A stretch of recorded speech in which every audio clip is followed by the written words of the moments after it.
સુરતમાં કેન્દ્રીય જળશક્તિ મંત્રી સી.આર. પાટીલે મહિલા દિવસ નિમિત્તે 21 જરૂરિયાતમંદ પરિવારોને રોજગાર માટે સ્ટોલનું વિતરણ કર્યું હતું.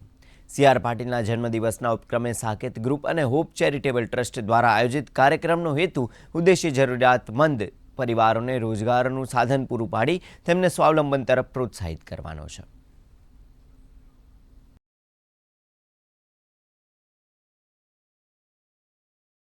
आज का ये जो कार्यक्रम है ये आत्मनिर्भर बनाने की एक जो योजना दिमाग में है, हर आदमी को रोजगार मिले, खुद काम करे, इसी भाव से होप चैरिटेबल ट्रस्ट के सहयोग से साकेत और वो मिलके ये कार्यक्रम कर रहे हैं। एक ही भावना है, जो दिव्यांग हैं उनको, जो महिला है, जो तकलीफ में है, जरूरतमंद है, उनको रोजगार देना ही एक भावना है। साहब ने जो कैबिन दिया हुआ है उससे हमारा रोजगारी प्रॉब्लम होगा। उसमें से थोड़ा जो तो अपने को क्या है कि भाई से खर्चा पानी जो कम था निकलता था वो थोड़ा निकलेगा हमारा।